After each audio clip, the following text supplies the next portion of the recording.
Estate యజమానికి చెల్లెలివి. అలాంటి అనామకుడితో కలిసి తిరగకూడదని. ప్రేమకు అంతస్తులు లేవన్నయ్య. అంతస్తు లేకపోయినా అర్హతలుంటాయమ్మా. పవిత్రమైన గంగాజలంతో విషం కలవదు. అంటే కిషోర్ దుర్మార్గుడా? కాకపోవచ్చు. అతని ప్రేమలో ఏదైనా మోసం ఉందా? లేకపోవచ్చు. నీ ఆస్తి ఏమైనా అపహరించాడా? ఇంతవరకు లేదు. ఏమిటి మరి? దొంగ, హంతకుడా? ఏదైనా కావచ్చు. పెద్దవాళ్ళు అదుపాజ్ఞం లేకుండా గాలికి పెరిగి ధూళిలో తిరిగే బజారు మనుషులు ఏమైనా కాగలరు. ఎవరి ఆస్తులైనా అపహరించగలరు. అవసరమైతే ప్రాణాలైనా తీయగలరు. కిషోర్ బజార్ మనిషా? అతని గురించి నువ్వేనడుగు. అతని చదువు సంస్కారం గురించి నీకేం తెలుసు? ఎంత మంచితనం మానవత్వం ఉందో నువ్వేనడుగు. నన్ను ఎంత ప్రాణంగా ప్రేమిస్తున్నాడో నీకెలా అర్థం అవుతుంది అన్నయ్య? నీకెలా అర్థం అవుతుంది? నాకు అర్థమయ్యేదల్లా ఒకటేనమ్మా. నా చెల్లెలి బ్రతుకు బంగారు బాటగా సాగదు. బంగారు బాట కాదు, కన్నీటి బాట అవుతుంది. ఎవరో ముఖం తెలియని వాడు పెళ్లి చేసుకుంటుంటే నీకిష్టమా అని మరీ అడిగి పెళ్లి చేస్తారే. కట్నాలు కానుకలు ఇచ్చి సత్కరిస్తారే. కానీ నీ చెల్లెలు ఎవరినో మనసారా ప్రేమిస్తుంటుంది. ఆ ప్రేమను భగ్నం చేయడం ఎలా? నువ్వు ఆ చెల్లెలకి కట్నం కోరిన వ్యక్తితో జీవితాన్ని పంచుకునే అదృష్టానికి నన్ను దూరం చేయడమేనా? నువ్వు ఇచ్చే కాదుగా. చెప్పన్నయ్యా, చెప్పు. అసలు నా అన్నయ్య కాదు. నువ్వు నా అన్నయ్య కాదు. నువ్వు నా కన్న తల్లి కడుపున పుట్టినవాడు కాదు. నీకు నాకు ఎటువంటి రక్త సంబంధం లేదు. అందుకే ఇలా రాష్ట్రంలాగా ప్రవర్తిస్తున్నావు.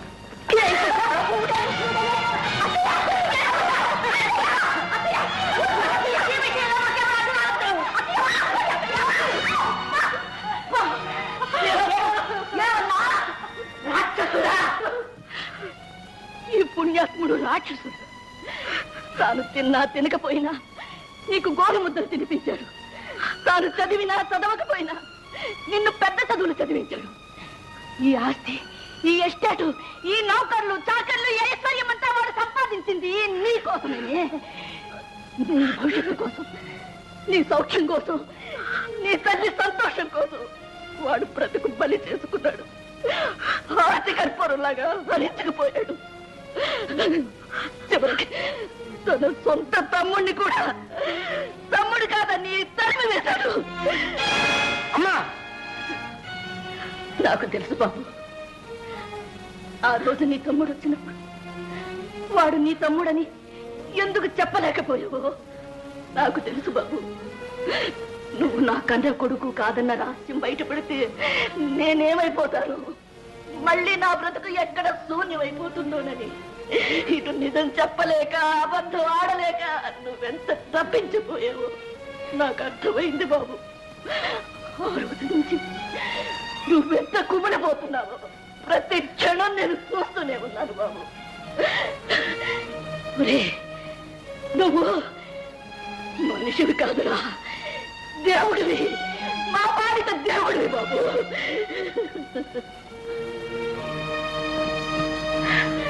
వీడు నీకు అన్నయ్య కాకపోతే నేను నీకు అమ్మను కాదు. వెళ్ళు, వెళ్ళు, క్షమాపణ కోరుకో, వెళ్ళు.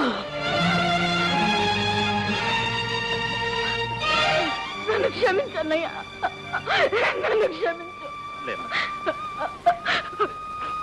అన్నయ్య, ఏదో ఆవేశంలో అలా మాట్లాడాను. నా మీద కోపం లేదుగా. నన్ను క్షమిస్తావు కదా? ఈ అనుబంధాన్ని నేను ఊపిరి పోసి పెంచుకున్నాను. తుంచనమ్మా. భయంకర్ గారు, భయంకర్ గారు, భయంకర్ గారు, భయంకర్ గారు, భయంకర్ గారు.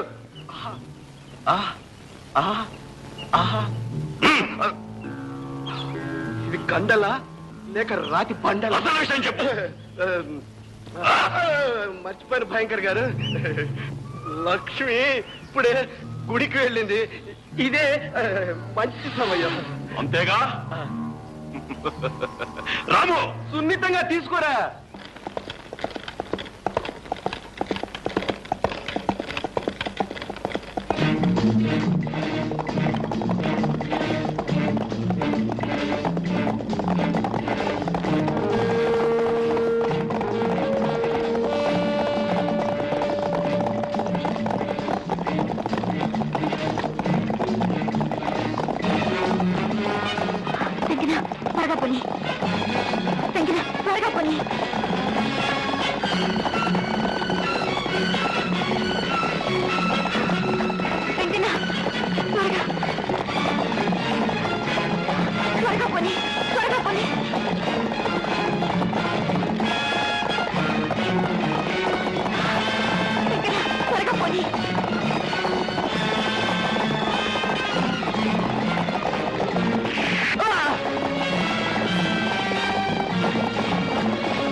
లక్ష్మి, లక్ష్మి, లక్ష్మీదమ్మా. లక్ష్మి గుడికి వెళ్ళింది బాబు.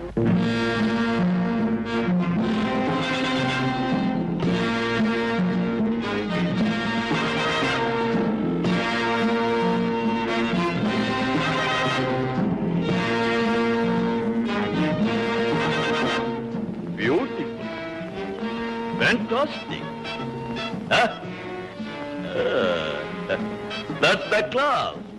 అరే కొడక గంగన్న, నీది మంచి టేస్ట్. గుడ్. అంతా మీ దయ. దీనికోసం ఎప్పటి నుంచో కాసు కూర్చున్నాను. శేఖర్, లక్ష్మి రా. లక్ష్మి ఆగు, ఆగు లక్ష్మి. లక్ష్మి, లక్ష్మి. గంగనా వద్దు, నీకు దండం పెడతాను, నన్ను వదిలి. నిన్ను వదలను. ఆ రోజు నన్ను కాదన్నావు, ఇప్పుడు విడిచిపెడతాను అనుకున్నావా? గంగనా, నేను పెళ్ళైన దాన్ని, నన్ను ఇలా అవమానించడం నీకు న్యాయం కాదు. ఆ రోజు పెళ్లి పీటల మీద నన్ను అవమానించడం నీకు న్యాయమా? రా.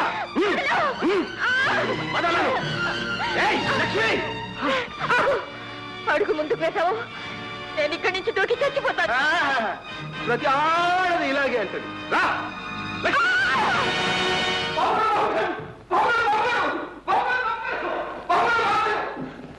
ఏంటి సుబ్బయ్య?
మన అనుబంధమెన్నెన్ని జన్మాలదో ఇది అపురూపమే.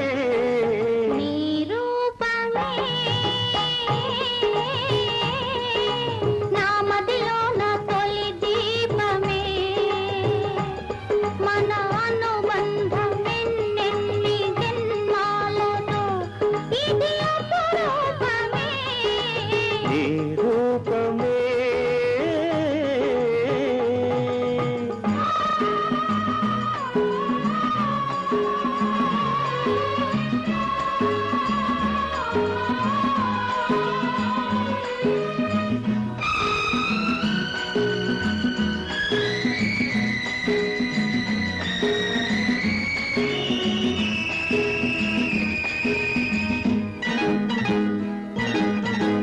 ఆశలు లేని నా గుండెలోన అమృతము కురిసిందిలే. వెన్నెలలేని నా జీవితాన పున్నమి విరిసిందిలే.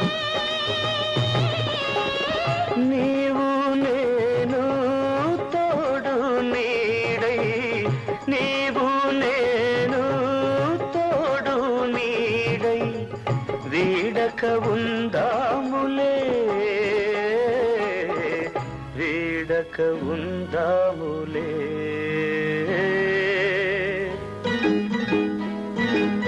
నీ రూపమే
దోచి మురిశాను, నన్ను నేను మరిచాను, నీ పొందు ఎంతో అందము.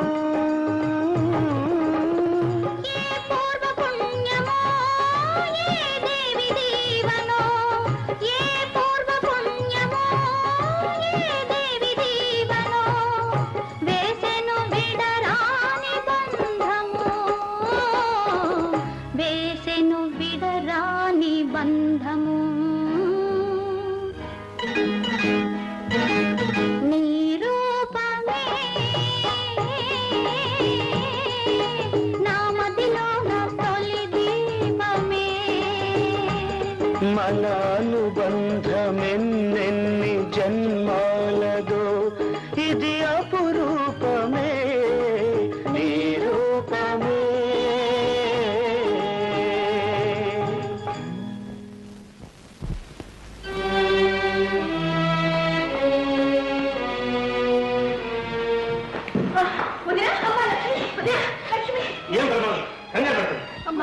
లక్ష్మి, అసలేమైంది బాబు?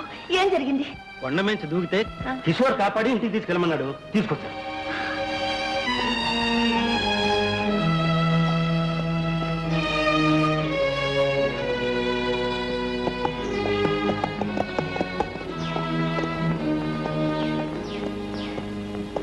మిస్టర్, నీకోసమే వెతుక్కుంటూ వచ్చాను. నాకోసమా? ఎందుకు? ఏం లేదు, నీతో చిన్న వ్యాపారం చేద్దామని. పరిహాసం ఆడుతున్నావా? బాధల్లో ఉన్న వాళ్ళని పరిహాసం చేసే అలవాటు నాకు ఎప్పుడూ లేదు. నువ్వే దారి చూపించావు. మరి ఏమిటి నువ్వు మాట్లాడేది? అర్థం కావట్లేదా? అచ్చమైన తెలుగు. ఆ రోజు నా కంటి వెలుగు నీ చేతుల్లో ఉంది, ఈ రోజు నీ ఇంటి దీపం నా చేతుల్లో ఉంది. నీ భార్య బ్రతికే ఉంది. నా లక్ష్యం బ్రతికే ఉందా? ఎక్కడుంది? చెబుతాను, కానీ ఒక కండిషన్. ఏమిటది? Simple condition. నాకు జ్యోతికి పెళ్లి చేయాలి. నా లక్ష్యం ఎక్కడుందో చెప్పు. నా జ్యోతికి దూరమై నేను ఎలా కూలిపోతున్నాను, నీ లక్ష్మికి దూరమై నువ్వు కూడా అలాగే కూలిపోవాలి. ఏం బెదిరిస్తున్నావా? నువ్వెంత పంతం పట్టినా సరే నేను బ్రతికుండగా నీకు నా చెల్లికి పెళ్లి చేయను. చెప్పు, నా లక్ష్మి ఎక్కడ? చెప్పను.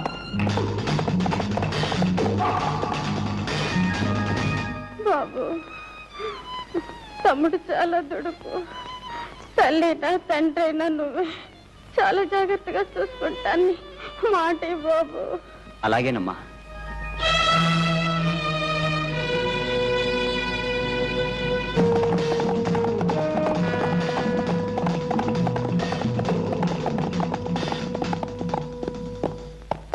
ఎక్కడ నా లక్ష్మి?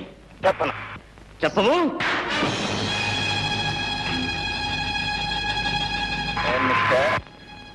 గొప్పతనం నీకే కాపాలనుకున్నా.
అదృష్టవంతుడు.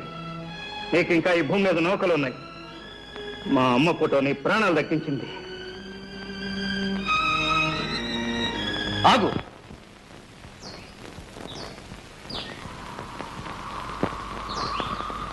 ఇన్నాళ్ళు నీ ప్రాణం దక్కించింది కూడా ఆ తల్లి ఫోటోయే. ఆ ఫోటోకి నీకు ఏమిటి సంబంధం? నీకున్న సంబంధమే. నేను నీ అన్న అశోక్ని. అబద్ధం. ఇన్నాళ్ళు నా అన్నయ్య స్నేహితుని చెప్పావు. నువ్వు నా అన్నయ్యవైతే జ్యోతికల అన్నయ్యవయ్యావు. నేను కాలి, నువ్వు చేసావు. నీ వల్ల నాశనమైన కుటుంబాన్ని నేను ఆదుకోవలసి రావడంతో జ్యోతిని చెల్లెలుగా సాకాను. ఏదో కట్టుకథలే నన్ను మోసం చేయాలని చూస్తున్నావా? కట్టుకథ కాదు, ఆ కుటుంబ కన్నీటి కథ. చిన్నప్పుడు మన అమ్మ మందుల కోసం నువ్వు ఎవరి పరిచి కొట్టేశావో గుర్తుందా? దొంగతనం చేశావు కదూ? ఊరికొచ్చేసానా? అమ్మ మందుల కోసం చేశాను. ఏం కూసావు? దొంగతనం చేస్తావా?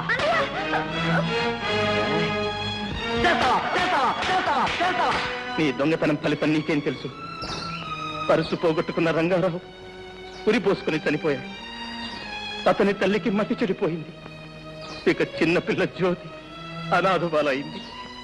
నువ్వు చేసిన పాపానికి ప్రాయశ్చిత్తంగా నేనే రంగారావుగా మారి ఆ కుటుంబ భారాన్ని నెత్తి మీద వేసుకుని భరిస్తున్నాను.